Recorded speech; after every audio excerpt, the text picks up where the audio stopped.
سيدنا مولانا محمد لا إله إلا الله لا إله إلا الله لا إله إلا الله لا إله إلا الله لا إله إلا الله محمد رسول الله صلى الله عليه وسلم اللهم صل وسلم وبارك عليه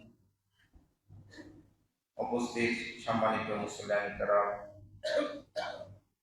আজ পবিত্র যুলকাদা মাসের শেষ জুমা অর্থাৎ চতুর্থ জুমা আমরা সর্বপ্রথম আল্লাহ তাআলার দরবারে শুকরিয়া আদায় করি যে আল্লাহ পাক রব্বুল আলামিন আমাদেরকে আগে ভাগে আল্লাহর ঘরে আসার বসার তৌফিক দিয়েছেন সেজন্য আল্লাহ তাআলার দরবারে শুকরিয়া আদায় করি আলহামদুলিল্লাহ আলহামদুলিল্লাহ আরো শুকরিয়া আদায় করি যে আল্লাহ পাক রব্বুল আলামিন আমাদেরকে বিনা দরখাস্তে বিনা আবেদনে আখির নবীর উম্মত হিসেবে কবুল করেছেন শ্রেষ্ঠ উম্মতের মর্যাদা দিয়েছেন সেজন্য আবারও দিল করে কালিমাত শুকর আদায় করে আলহামদুলিল্লাহ আলহামদুলিল্লাহ।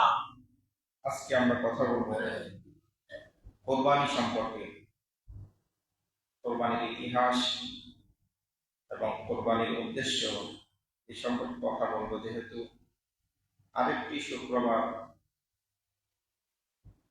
ঈদের আগে আমরা পাবো, সেখানে কিছু মাসের আপনাদেরকে বলবো ইনশাআল্লাহ। আজকে কোরবানির ইতিহাস এবং আমাদের কিছু করণীয় আমল রয়েছে সে সম্পর্কে ইনশাআল্লাহ বলবো। কোরবানি এই ইতিহাস আমরা সকলে জানি। হযরত ইব্রাহিম আলাইহিস সালামের রীতি এবং পদ্ধতি মেনে আমরা কোরবানি করি, তবে এই কোরবানির ইতিহাস অনেক পুরানা। হযরত আদম আলাইহিস সালামের যুগে এই কোরবানির সূচনা হয়, যদিও তখন সিস্টেম ছিল ভিন্ন। কারণ ইব্রাহিম আলাইহিস সালামের আগের যে কোরবানি সেটার পদ্ধতি ছিল একরকম, আর আমরা যে পদ্ধতিতে কোরবানি করি সেটি হচ্ছে আমাদের জাতির পিতা মিল্লাত আবিকুম ইব্রাহিম, তিনি আমাদের মুসলিম জাতির পিতা, ওনার অনুসরণে যে কোরবানি সেটি আমরা বর্তমানে করে থাকি। তবে কোরবানি শব্দটা নতুন নয়, এর ইতিহাস অনেক পুরান। হযরত আদম আলাইহিস সালামের জামানায়, নবুয়তি জামানায় এই কোরবানির ইতিহাস আল্লাহ তাআলা ঘটিয়েছিলেন, সেখানে কোরবানির সূচনা হয়। তবে আগের কোরবানি সেটা ভিন্ন ছিল। কিরকম? তখন যারা কোরবানি করত, সেই কোরবানির পশু বা যে জিনিসটা কোরবানি দিত সেটা তারা ভক্ষণ করতে পারত না। আগের কোরবানির সিস্টেম ছিল, আমাদের জাতির পিতা ইব্রাহিম আলাইহিস সালামের আগের যুগের যে কোরবানি ছিল, সে সময় মানুষ আল্লাহর নামে কোরবানি করলে পাহাড়ের চূড়ায় উঁচু কোনো স্থানে তাদের কোরবানির যে বস্তু সেটি রেখে আসত। আসমান থেকে আগুন এসে সেটিকে জ্বালিয়ে দিত, ছাই করে দিত। তখন বোঝা যেত তার কোরবানি কবুল হয়েছে। কিন্তু তারা সেই কোরবানি বস্তুগুলি, পশু হলে সেই পশু, অন্যান্য সম্পদ হলে সেই সম্পদগুলি তারা ভক্ষণ করতে পারত না। যেমন সূরাতুল মায়েদার ২৭ নম্বর আয়াতে আল্লাহ তাআলা আগের যুগের সেই কোরবানির বিষয়টি তুলে ধরেছেন, কখন কোরবানির সূচনা হয়। হযরত আদম আলাইহিস সালামের মাধ্যমে আল্লাহ তাআলা দুনিয়াতে মানুষের অস্তিত্বের জানান দেন। মানুষের অস্তিত্ব শুরু হয় হযরত আদম আলাইহিস সালামের মাধ্যমে। ওনার ঘরে সন্তান হতো, আল্লাহ তাআলার অশেষ কৃপায় জোড়ায় জোড়ায় সন্তান হতো। টুইন বেবি হতো আমাদের আম্মাজান হযরত হাওয়া আলাইহিস সালামের ঘরে। তখন তো মানুষ ছিল না, ওনাদের মাধ্যমে মানুষের সূচনা।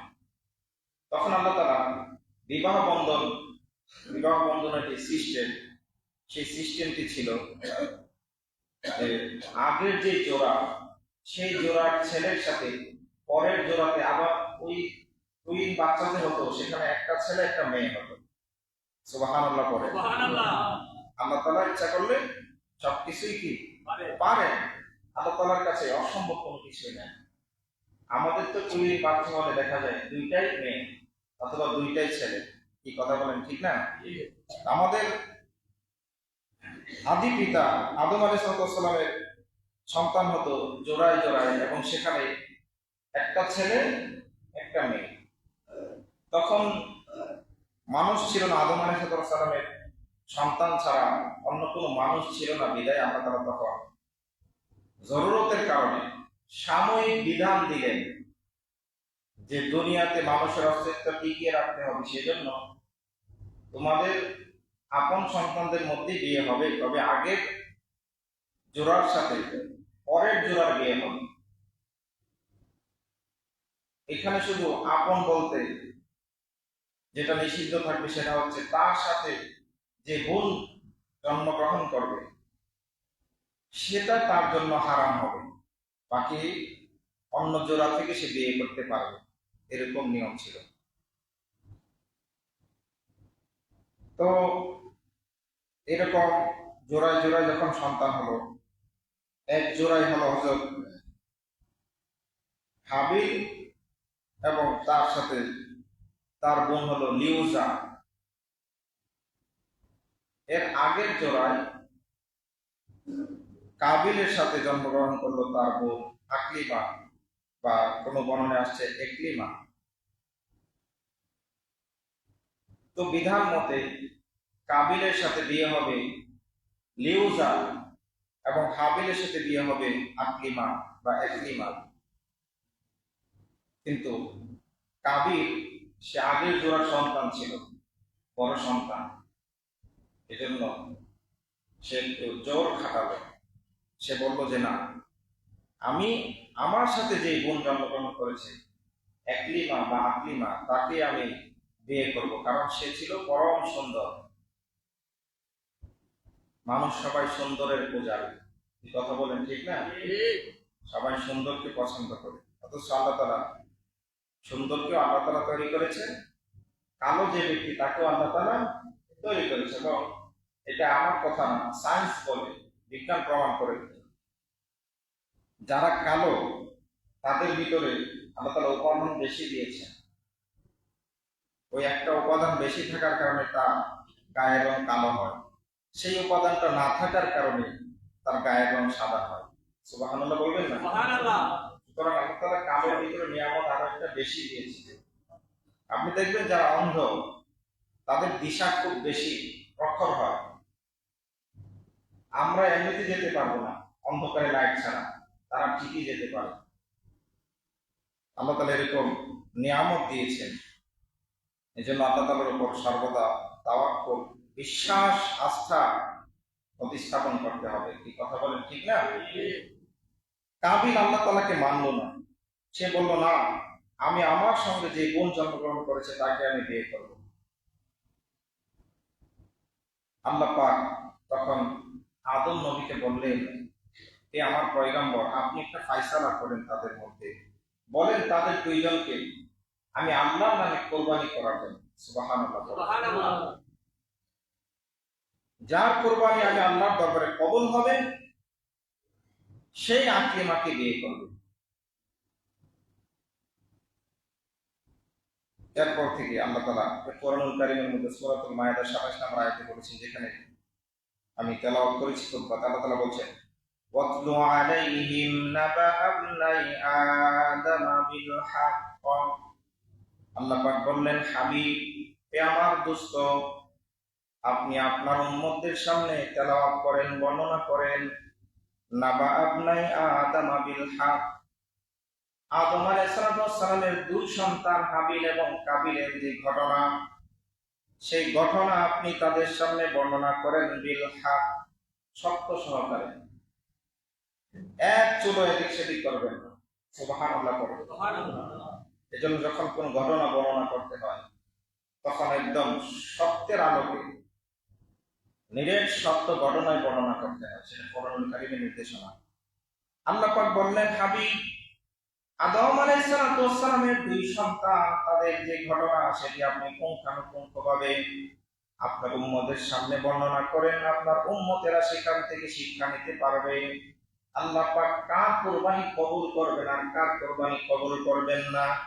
এই জন্য এই ঘটনা থেকে আপনার উম্মতদের জন্য শিক্ষা রয়েছে। তারা যদি আমার কাছে কোরবানি করার মতো কোরবানি করতে পারে, আমি আল্লাহ পাক তাদের কোরবানি কবুল করব। আর যদি তাদের নিয়ত যদি পরিশুদ্ধ না হয়, আমি রব্বুল আলামিন তাদের কোরবানি কবুল করব না। আপনি তাদের সামনে বলেন, ইয কররাবা কুরবানা, যখন তারা উভয় আল্লাহর দরবারে কোরবানি করলো, হাবিল সে পশু পালন করত, তার পশুর মধ্য থেকে সবচেয়ে হৃষ্টপুষ্ট সবচেয়ে সুন্দর যেটা, সেই পশুটা সে আল্লাহর রাস্তায় কোরবানি করার নিয়ত করলো। তার পশু যত আছে সে পশু পালন করতো, এই পশুদের মধ্য থেকে সবচেয়ে হৃষ্টপুষ্ট যেটা, সবচেয়ে সুন্দর যেটা, তাহলে দেখেন তার নিয়ত কত শুদ্ধ। সে বললো যে আমি আল্লাহর দরবারে আমি কোরবানি করব, সবচেয়ে ভালো যেটা সেটাই আমি আল্লাহর কাছে সমর্পণ করবো। সুবহানাল্লাহ পড়েন। আর কাবিল সে শস্য ফলাতো, সে শস্যের চাষ করত, তার সেই ফসলাদির মধ্য থেকে সবচেয়ে নিকৃষ্ট যে ফসল আছে সেগুলি সে নিয়ত করলো আল্লাহর দরবারে কোরবানি করবে। নাউজুবিল্লাহ পড়ে। এজন্য কোরবানি যখন করবে, কোরবানির পশুগুলি দেখবে সবচেয়ে ভালো পশুগুলি কোরবানি করবে, যেগুলির মধ্যে খুঁত আছে, দোষ ত্রুটি আছে, সেগুলি কোরবানি করার চেষ্টা করবে না। আমরা অনেক সময় দাম কমে পাওয়ার জন্য, কম মূল্যে পাওয়ার জন্য, যেটা সবচেয়ে দেখতে ভালো না, যেটা মানুষ নিবে না, এরকম পশু নিয়ে আসে, এরকম করবেন না। নিয়ত হতে হবে পরিশুদ্ধ। কোরবানির মধ্যে নিয়তই হচ্ছে আসল। এই জন্য যখন আপনি ভাগে কোরবানি দিবেন, একজনের নিয়ত যদি অশুদ্ধ হয়, সামান্য ত্রুটি বিচ্যুতি থাকে, কারো কোরবানি আল্লাহর দরবারে পৌঁছাবে। নাউজুবিল্লাহ পড়ুন। আল্লাহ পাক যখন তাদের দুজনকে কোরবানি করতে বললেন, দুইজন কথা মতো হাবিল তার শস্য দানাগুলি ওই পাহাড়ের চূড়ায় রেখে আসলো। হাবিল তার পশু পাহাড়ের চূড়ায় রেখে আসলো, কাবিল তার শস্য দানাগুলি পাহাড়ের চূড়ার মধ্যে রেখে আসলো। আল্লাহর হুকুমে হাবিলের পশুর উপরে আসমান থেকে একটি অগ্নিকুণ্ড এসে জ্বালিয়ে দিল। বিধান মতে হাবিলের কোরবানি আল্লাহর দরবারে কবুল হয়ে গেল। আল্লাহ পাক যখন এই ফয়সালা দিলেন, আদম নবী বললেন, হে আমার সন্তানদ্বয়, আল্লাহ পাক হাবিলের কোরবানি কবুল করেছেন, সুতরাং হাবিল আকলিমা অথবা ইকরিমাকে বিয়ে করবে, আর কাবিল তুমি লিহুজাকে বিয়ে করবে। কিন্তু কাবিল সে মানল না, কারণ সে আগে থেকেই আল্লাহ তাআলার বিধানের উপর তার কোনো আস্থা ছিল না। যতই কোরবানি দেয় আর যতই তাকে সিদ্ধান্ত দেওয়া হোক, যতই বিচার সালিশ করা হোক, সেটি মানবে মানবে না।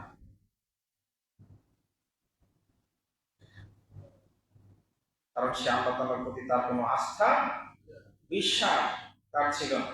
সে আগে থেকে আল্লাহ তাআলাকে মানে না। আর হাবিল আগে থেকে আল্লাহ তাআলার বিধিবিধানের উপর তার আস্থা ছিল, বিশ্বাস ছিল।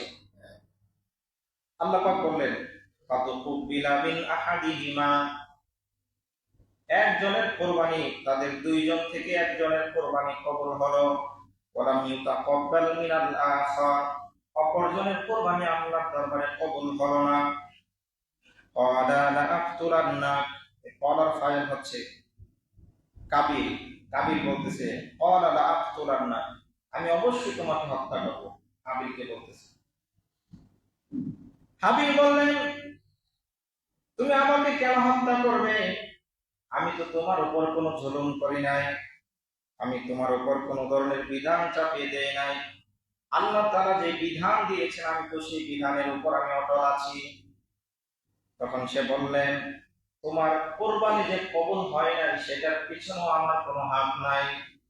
কি বলেন, তার কোনো হাত আছে? সে বললেন এটার পিছনে আমার কোনো হাত নাই। ক্বালা ইন্নামা ইয়াতাকাব্বালুল্লাহু মিনাল মুত্তাকিন। বললেন, হে আমার ভাই, তুমি আমাকে কেন হত্যা করবে? তোমার সেই কোরবানি কবুল হয় নাই সেটার পিছনে আমার কোনো হাত নাই। ইন্নামা ইয়াতাকাব্বালুল্লাহু মিনাল মুত্তাকিন।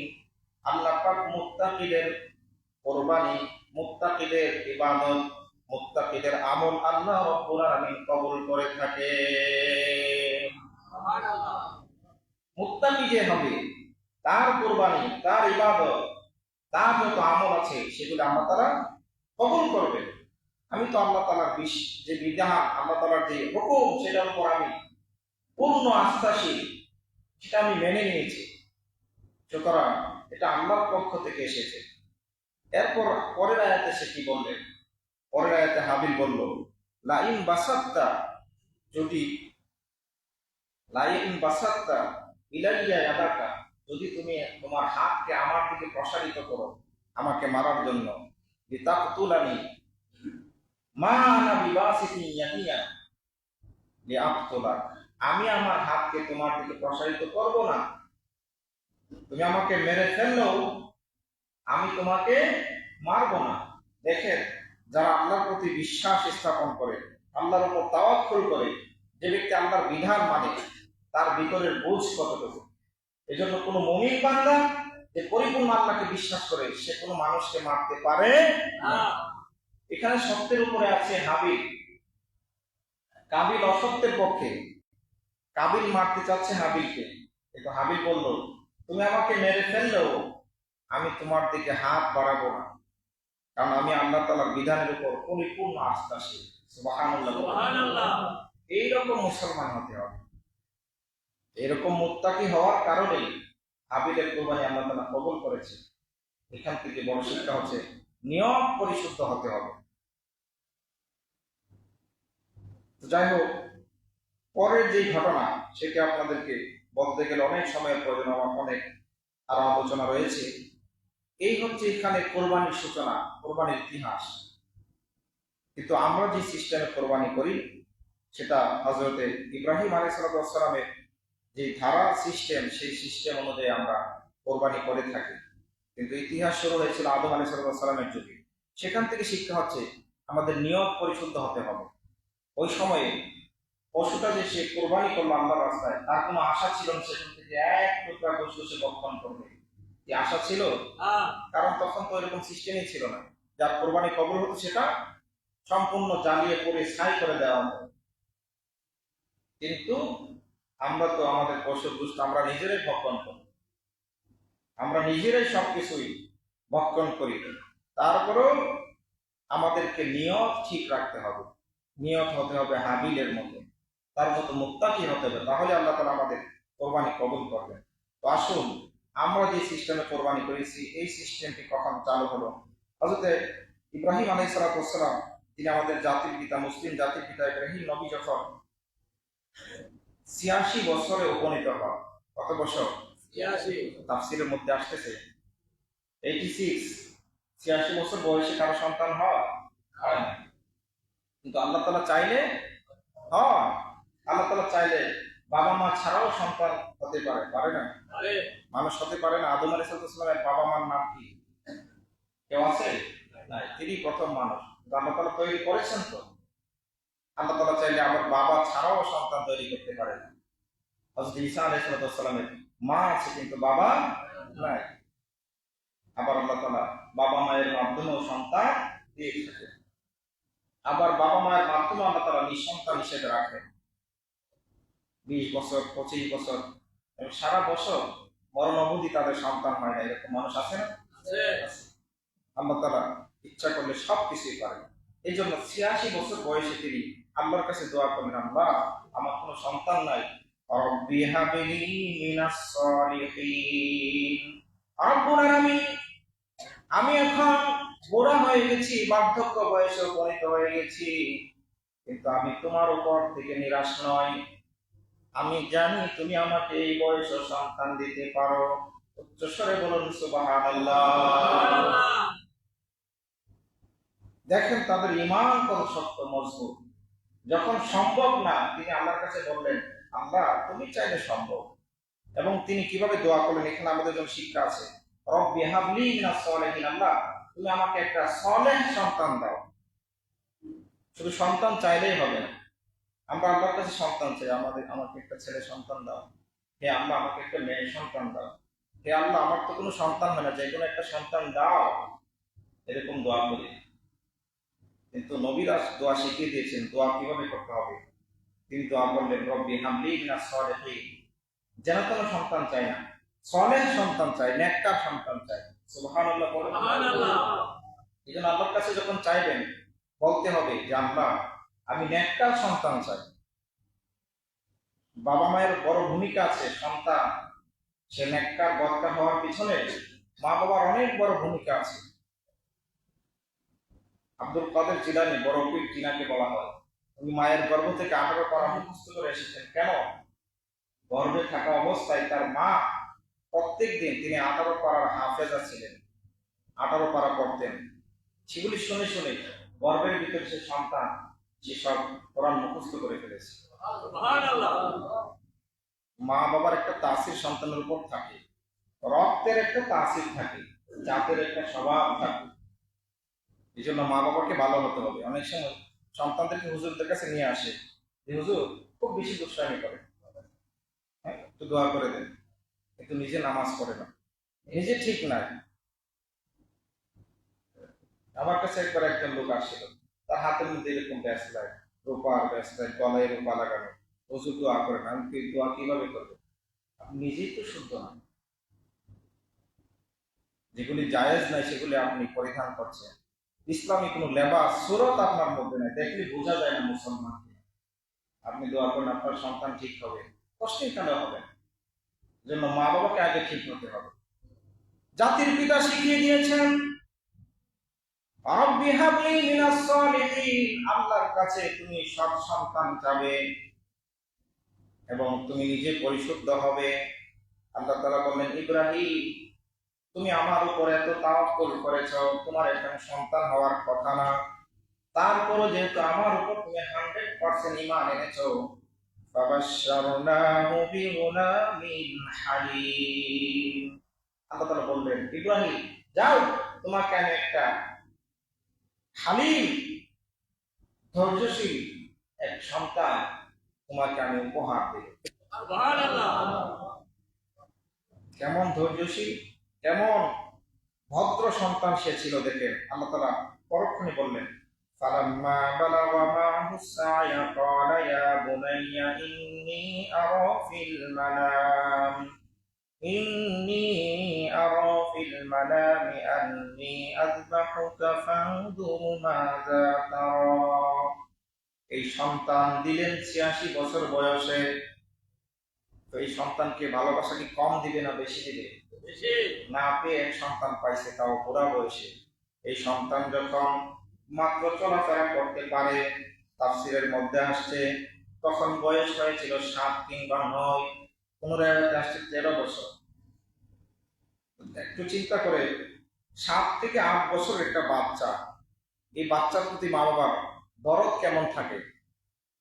অনেক বেশি না? মা বাবার চেয়ে দরদ অন্যদের বেশি থাকার কথা না। দেখেন আমাদের নবী সাল্লাল্লাহু আলাইহি সাল্লাম, তিনি যখন মিম্বরে বসা, হাসান হুসাইন তখন কেবল হাঁটতে পারে। মসজিদ নববীতে আসতেছেন, ভিতরে ঢুকতেছেন, একটু হাঁটে আরেকবার পরে যায়, একটু হাঁটে আবার পরে যায়।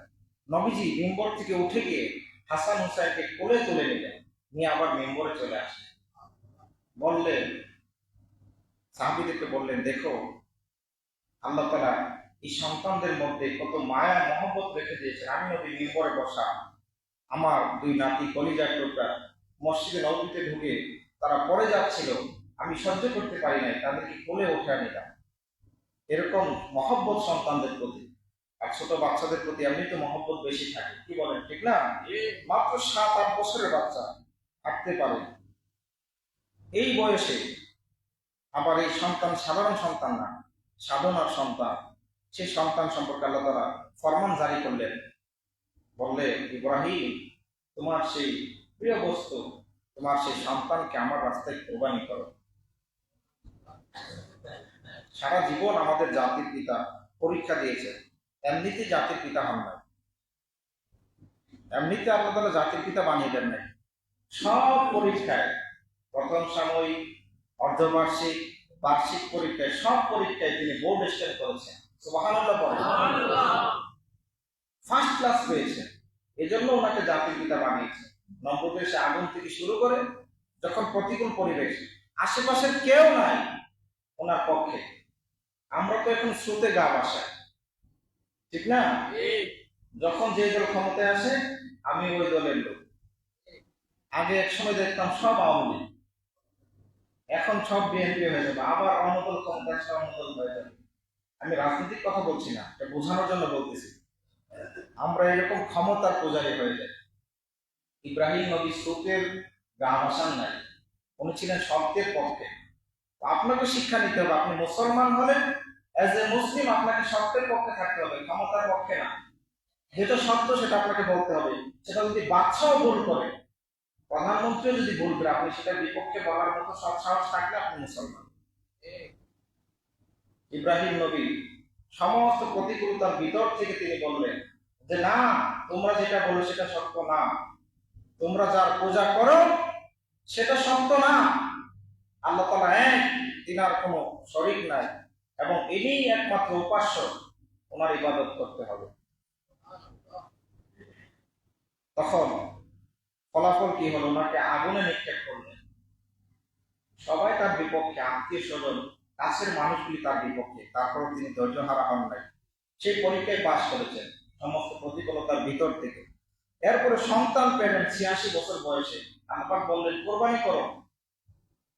তিনি একটু এদিক সেদিক করলেন না, চিন্তাও করলেন না যে কোরবানি করবো কি করবো না। বলেন, আল্লাহ আপনি যেহেতু বলেছেন, আমি আপনার এই হুকুমের প্রতি আমি আস্থাশীল, আপনার সেই হুকুম আমি অবশ্যই তামিল করবো। সুবহানাল্লাহ। এরপর দেখেন যে এই যে সন্তান চেয়েছিল, যখন আল্লাহর কাছে দোয়া করেছিল তখন কি বলেছিল? সব সন্তান চায়, যেন সন্তানও বাবার মতো হয়েছে। বললেন, সন্তানের কাছে তিনি বললেন যে হে সন্তান, আমি তো স্বপ্নে এরকম দেখেছি, তোমার অভিমত কি? জিজ্ঞেস করার অর্থ এই না যে সন্তান যদি না করে সে কোরবানি করবে না, বিষয়টা এমন না। তিনি মানুষের মধ্যে উপস্থাপন করে গেলেন, দেখো সন্তান কেমন সন্তান হওয়া চায়, কেমন সন্তান আল্লাহর কাছে চাইতে হবে, দেখো শিক্ষা নাও। বিষয়টা এমন ছিল না যে সন্তান যদি না করে আব্বু আমাকে জবাই করবেন না, তখন সে জবাই করবে না, বিষয়টা এমন না। জাতিকে শিক্ষা দিয়েছে, মুসলিম উম্মাহকে শিক্ষা দিয়েছে যে সন্তান এরকম সন্তান বানাতে হবে। বললেন, ক্বালা ইয়া বুনাই, হে আমার পালক, হে আমার সন্তান, হে আমার ধন, কলিজার টুকরা, ইন্নী আরা ফিল মানাম, আমি তো স্বপ্নে দেখেছি, আম্মি আযবাহুকা ফানজুর মাযা তারা, স্বপ্নে দেখলাম তোমাকে আমি কোরবানি করছি, তোমাকে জবাই করতেছি, এই বিষয়ে তোমার অভিমত কি? কারণ নবীদের নবীদের স্বপ্ন হচ্ছে সত্য। নবীদের স্বপ্ন কি? সত্য, এগুলি ওহী, কোন আল্লাহর পক্ষ থেকে। বললেন তোমার অভিমত কি? ক্বালা ইয়া আবাতি ফাআল মা তু'মার, সন্তান এক সেকেন্ডও দেরি করলেন না, সঙ্গে সঙ্গে বললেন, বাবা আল্লাহ তাআলা বলেছেন আপনি হুকুম তামিল করেন। ৭-৮ বছরের বাচ্চা, তার ভিতরে কি বুঝ আল্লাহ তাআলা দিয়েছে, কারণ সেটা দোয়ার ফসল। এজন্য যখন দোয়া করবেন সন্তানের জন্য, বলবেন আল্লাহ আমাকে সৎ সন্তান দাও, নেককার সন্তান দাও। এরপরে সন্তান আবার বাবাকে অভয় দিলেন। ছোট সন্তান ৮৬ বছরের বাবাকে বুঝ দিচ্ছে, সাতাজিদুনি ইনশাআল্লাহু মিনাস সাবিরিন, বাবা আপনি টেনশন করবেন না, আমাকে যখন জবাই করবেন আমি কোনো সাফার করব না, আমাকে ধৈর্যশীল বান্দা হিসেবে পাবেন। সুবহানাল্লাহ। সন্তান ছিল। আল্লাহ পাক বললেন, ফালাম্মা আসলামা, আল্লাহ পাক যখন দেখলেন উভয়ে আল্লাহর হুকুমের প্রতি তারা যখন আত্মসমর্পণ করলো, ওয়াতাল্লাহু লিল জাবিন, যখন এই সন্তানকে সে কাঁধ করে শুয়ে দিল, কাঁধ করে শোয়ানোর বুদ্ধিটাও সন্তান দিল, ছোট সন্তান বললো, বাবা আমাকে সোজাসুজি আপনি শোয়াইলেন, আমার চেহারা আপনার দিকে থাকবে, আপনি দেখে আপনার ভিতরে মহব্বত তৈরি হতে পারে, এমনও হতে পারে জবাই করার আগ মুহূর্তে আপনি আমাকে ছেড়ে দিতে পারেন, জবাই না করতে পারেন। আপনি এক কাজ করেন, তাফসিরের মধ্যে আসছে, আল বিদা ওয়ান নিহা, ইবনে কাসিরের মধ্যে আসছে, অন্যান্য তাফসিরের মধ্যে আসছে, কোন কোন বর্ণনা আসছে বলেছেন যে আমাকে উপর করে উল্টায় শোয়া দাও। দুইটা বর্ণনা আসছে, একটা হচ্ছে কাত করে আর একটা হচ্ছে উল্টায় উপর করে, যাতে চেহারা উপরের দিকে না থাকে, যাতে আপনার ভিতরে মায়া কাজ না করে, আপনি যেন আমাকে সুন্দর করে জবাই করতে পারেন, আপনার হুকুম যেন আপনি পালন করতে পারেন। তিনটা কথা বললেন। এক নম্বর বললেন যে আমাকে কাত করে অথবা উপর করে শোয়াই দেন, যেন আমার চেহারা না দেখা যায়। দুই নাম্বার, আপনি আমাকে আমার হাত পা গুলি বেঁধে নেন, যেন আমি ছটফট করতে না পারি, ছটফট করলে আপনার ভিতরে মায়া কাজ করতে পারে। তিন নাম্বার বললেন আপনি ধারালো ছুরি দিয়ে আপনি কোরবানি করবেন, যাতে সাথে সাথে কোরবানি হয়ে যায়।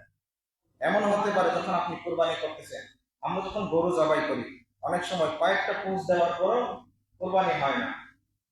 তিনি বললেন আপনি যদি ধারালো ছুরি দিয়ে কোরবানি না করেন, কয়েকটা পুঁজ দেওয়ার পরেও তা আপনার ভিতরে মায়া কাজ করতে পারে, আহা এত স্বাদের সন্তানকে হত্যা করে ফেলছি, জবাই করে ফেলতেছি, ছেড়ে দিতে পারেন। আপনি ধারালো ছুরি দিয়ে কোরবানি করবেন, যাতে সাথে সাথে আমার গলা বিখণ্ডিত হয়ে যায়। এবং শয়তান তাদেরকে পরীক্ষা করলো। শয়তান ইব্রাহিম আলাইহিস সালামকে এসে বলল, তোমার এত স্বাদের সন্তান, একটি মাত্র সন্তান, তুমি আল্লাহর রাস্তায় কোরবানি করে ফেলতেছ, তুমি অন্য কিছু কোরবানি দিয়ে দাও। তখন তিনি পাথর নিক্ষেপ করলেন শয়তানকে। আজও হাজিরা যখন হজ করতে যায়, সেই জায়গায় ওই একই জায়গায় পাথর নিক্ষেপ করে, যেখানে আমাদের জাতির পিতা শয়তানকে পাথর নিক্ষেপ করে দাঁড়িয়ে দিয়েছেন, বললেন, শয়তান আমি আল্লাহর উপর বিশ্বাস করেছি, আমি একমাত্র আল্লাহর হুকুম পালন করব, কারো কথা আমি শুনবো না।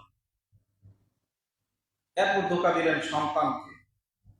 সন্তান বললেন, আমি আল্লাহর হুকুমের প্রতি বিশ্বাসী, তোমার কথা আমি শুনবো না, তুমি যত সত্য কথাই বলো, যত যুক্তি নির্ভর কথাই বলো, লজিক্যাল কথা বললো আমি শুনবো না, আল্লাহর হুকুমের সামনে কোনো ধরনের লজিক চলবে না। সে দেখলো সন্তান তো পাক্কা ইমানদার, চলে গেলো মায়ের কাছে, গিয়ে বললো, তুমি জানো তোমার সন্তানকে মিনাতে নেই, তোমার স্বামী জবাই করবে। মায়ের ভিতরে কিন্তু মায়া থাকে বেশি, কিন্তু সেই মা ছিল পরিপূর্ণ মুসলমান। এই জন্য আপনাকে সর্বপ্রথম মুসলমান হতে হবে, মানুষ হওয়ার আগেও আপনাকে মুসলমান হতে হবে। এটাই মুসলমানের প্রথম প্রধান শর্ত। আল্লাহ তাআলা যেন বলেছেন, উদখুলু ফিস-সিলমি কাফা, ইসলামে পরিপূর্ণ প্রবেশ করো। আংশিক তুমি মানবা, আংশিক মানবা না, সেটা হবে না। পরিপূর্ণ মানলেই মুসলমান। আমাদের জাতির পিতাকে যখন আল্লাহ তাআলা বলছেন, ইব্রাহিম আসলিম, ঈমান আনো, মুসলমান হও, তিনি এক সেকেন্ডও দেরি করলেন না, বললেন, আসলামতু লিরাব্বিল আলামিন, আমি এক সেকেন্ডও দেরি করলাম না, এই মুহূর্তে আমি মুসলমান হয়ে গেলাম। চিন্তা ফিকিরও করলেন না। এরকম মুসলমান হতে হবে, পরিপূর্ণ মুসলমান। আল্লাহ তাআলা আমাদেরকে তৌফিক দান করুন, আমিন। তো মা তো পরিপূর্ণ মুসলমান, যদিও মায়ের ভিতরে সন্তানের প্রতি সবচেয়ে বেশি দরদ। মা সন্তানের জন্য জীবন পর্যন্ত কোরবান করতে পারে। কিন্তু বললেন, ইব্রাহিম আলাইহিস সালাম যদি কোরবানি করতে নিয়ে যায়, তিনি তো আল্লাহর নবী, তিনি মনে যা আসে তাই করেন না, হয়তো এটা আল্লাহর পক্ষ থেকে ওয়াহী, আমি আল্লাহর বিধানের উপর আমি সন্তুষ্ট। আল্লাহ তাআলা যদি এরকম আদেশ করে, হাজার সন্তান কোরবানি দিতে পারবে। নিয়ত কত পরিশুদ্ধ দেখে। আর আমরা তো সন্তান কোরবানি দিচ্ছি না, একটা পশু কোরবানি দিচ্ছি, সেখানে যেন নিয়তের মধ্যে কোনো গরমিল না হয়। আল্লাহ তাআলা আমাদেরকে তৌফিক দান করুন, আমিন। যখন শোয়া দিলেন, আল্লাহ পাক দেখলেন তারা প্রত্যেকেই আল্লাহর প্রতি আস্থাশীল, প্রত্যেকেই তারা পরীক্ষায় পাস করেছে। আল্লাহ তাআলা তখন ডাক দিলেন ইব্রাহিম আলাইহিস সালামকে, ওয়ানাদাইনাহু আইয়া ইব্রাহিম قد صدقت الرؤيا إنا كذلك نجزي المحسنين ইব্রাহিম, তুমি তোমার সন্তানকে আর জবাই করতে হবে না, তুমি তোমার সন্তানকে আর জবাই করতে হবে না, কোরবানি করতে হবে না। তোমাকে আমি আল্লাহ পাক পরীক্ষা করার জন্য এই বিধান দিয়েছিলাম, তুমি আমার পরীক্ষার মধ্যে উত্তীর্ণ হয়েছো। জোরে বলুন সুবহানাল্লাহ। তাফসীরের মধ্যে আরেকটি বর্ণনা আসছে যে তিনি যখন কাঁদতেছিলেন, ছুরি ছিল দাঁড়ালো, কিন্তু সেই ছুরি দিয়ে তিনি কাটতে পারছিলেন না। বারবার তিনি সামনে থেকে পিছনে নেন, কিন্তু কাটতে পারেন না। তিনি রাগ করে বললেন, হে ছুরি, তোমার যে কাটার যে শক্তি, তুমি কি সেটা হারিয়ে ফেলেছ? সেটাকে তিনি ফেলে দিলেন পাশে। যখন বিল চললেন, একটা পাথরের উপর পড়লো, পাথরটা দ্বিখণ্ডিত হয়ে গেল। তখন তিনি বললেন, না, এই ছুরির মধ্যে তো ধার আছে। তখন আসমান থেকে আওয়াজ আসলো যে আমি আল্লাহ পাক তোমার কোরবানি কবুল করেছি, তোমাকে সন্তান কোরবানি করতে হবে না, এই জন্য এই সন্তানকে না কাটার জন্য আমি ছুরিকে আদেশ দিয়েছি। তখন জিব্রাইল আলাইহিস সালাম যে 4 বার দ্রুত গতিতে পৃথিবীতে আসছিলেন, এর মধ্যে একবার হচ্ছে ওই সময়ে যখন তিনি ইসমাইলকে জবাই করবেন, তখন আসমান থেকে তিনি জান্নাত থেকে একটি দুম্বা নিয়ে আসলেন, একটি পশু নিয়ে আসলেন। আসার পরে তিনি আসমানে থাকা অবস্থায় দেখলেন ছুরি চালিয়ে দিচ্ছিলেন। তখন তিনি আসমান থেকে ডাক দিলেন, আল্লাহু আকবার, আল্লাহু আকবার। যখন ডাক দিলেন ইব্রাহিম, তখন উপর দিকে তাকায় দেখেন জিব্রাইল আলাইহিস সালাম এই পশু নিয়ে হাজির হয়ে গেলেন। তখন আমাদের জাতির পিতা তিনি বললেন, লা ইলাহা ইল্লাল্লাহ আল্লাহু আকবার। ইসমাইল আলাইহিস সালাম সেটা শুনে বললেন, আল্লাহু আকবার ওয়া লিল্লাহিল হামদ। এই জন্য আইয়ামে তাশরিকের মধ্যে 3 জনের যে ধ্বনি তাকবীর আল্লাহর কাছে খুব পছন্দ হয়েছিল, কারণ ওই সময়ের মুহূর্তটা কেমন একটা মুহূর্ত ছিল, আল্লাহ তাআলার পরীক্ষার একটা মুহূর্ত ছিল, সেখানে সবাই পাস করেছিলেন। আল্লাহ তাআলা তাদের সেই তাকবীরটা পছন্দ করলেন। সেই তাকবীরটাই তো আল্লাহ তাআলা আমাদের জন্য আইন বানিয়ে দিলেন, ওয়াজিব করে দিলেন। সুবহানাল্লাহ। আইয়ামে তাশরিকের দিনগুলিতে এই তাকবীরটা ফরজ নামাজের পরে পড়তে হয় উচ্চ স্বরে, মহিলাদের জন্য নিম্ন স্বরে পড়তে হয়। সেটা বলবো আগামী জুমায় ইনশাআল্লাহ কোন দিন থেকে পড়তে হবে। তো এই ছিল কোরবানি। তিনি সেখানে পরীক্ষার মধ্যে পাশ করলেন। নিয়ত ছিল পরিশুদ্ধ, এই জন্য আমাদের নিয়ত পরিশুদ্ধ করতে হবে। পরিশুদ্ধ নিয়ত নিয়ে আল্লাহর দরবারে কোরবানি করতে হবে। এখন আপনাদেরকে এই কথাটি বলে আমি শেষ করে দিব। কোরবানি আমাদেরকে অবশ্যই করতে হবে যাদের উপর কোরবানি ওয়াজিব হবে। কোরবানি হচ্ছে সামর্থ্যবান যারা আছে, সাহেবে নেসাব, অর্থাৎ 7.5 তোলা স্বর্ণ এবং 52.5 তোলা রূপার যে মূল্য আছে, সমপরিমাণ টাকা অথবা সম্পদ যদি আপনার প্রয়োজনের অতিরিক্ত জমা থাকে। কতদিন? মাত্র 3 দিন। কোরবানির দিনগুলিতে 10, 11, 12 এই 3 দিন কোরবানি করা যায়, তবে প্রথম দিন কোরবানি করা উত্তম। জিলহজের 10, 11, 12 এই 3 দিন কোরবানি করতে পারবেন। সেই 3 দিনের ভিতর যদি আপনার কাছে প্রয়োজন বাদে 52.5 তোলা রূপার সমপরিমাণ অর্থ অথবা সম্পদ যদি থাকে, তাহলে আপনার উপর অবশ্যই কোরবানি করতে হবে। নবীজি অ্যালার্মিং বার্তা আপনাদেরকে দিয়েছেন, বলেছেন যে মান কানা লাহু সাআ, যার জন্য সামর্থ্য আছে কোরবানি দেওয়া, অর্থাৎ যার ওই 3 দিন 52.5 তোলা রূপার সমপরিমাণ অর্থ তার কাছে থাকে অথবা সম্পদ থাকে, সেজন্য কোরবানি করে। ওয়ালা ইউদাহি, যদি সেই অবস্থায় কোরবানি না করে, ওয়ালা ইয়াকরাবান্না মুসাল্লানা, সেজন্য আমাদের ঈদগাহে না আসে। কত কঠিন কথা। বলেন, ঈদগাহে আসার জন্য কারোর প্রতি কি কোনো বাধা নিষেধ আছে? না। নবীজি বললেন না, সেজন্য না আসে যে ব্যক্তির উপর কোরবানি ওয়াজিব হলো কিন্তু সে কোরবানি করলো না। এজন্য যাদের উপর কোরবানি ওয়াজিব তারা যেন অবশ্যই কোরবানি করেন। আর আরেকটি বিষয়, যারা কোরবানি করবেন তাদের সম্পর্কে নবীজি মুসলিম শরীফের হাদিসে নির্দেশনা দিয়েছেন যে জিলহজের 1 তারিখ থেকে কোরবানি পর্যন্ত, কোরবানির আগ পর্যন্ত আপনারা নখ এবং অবাঞ্ছিত লোম, চুল এগুলি যেন না কাটেন। এটা হচ্ছে মুস্তাহাব। এটা কি মুস্তাহাব যারা কোরবানি করেন। নবীজি বলেছেন, মান কানা লাহু যিবহুন ইয়াতবাহুহু, যে ব্যক্তি কোরবানি করবে, ফাইদা উহিল্লা হিলালা যিল হিজ্জা, অতঃপর জিলহজের চাঁদ উদিত হলো, ফালা ইয়াখুদান্না মিন শা'রিহি ওয়ালা মিন আযফারিহি শাইআন হাত্তা ইউদাহি। নবী বললেন, যে ব্যক্তি কোরবানি করবে সে যেন তার চুল এবং তার নখ, অর্থাৎ অবাঞ্ছিত যত চুল আছে, লোম আছে, নাভির নিচের চুল, আপনার বগলের নিচের চুল, মোচ, চুল, তারপর আপনার নখ, এগুলি কাটবেন না এই 10 দিন।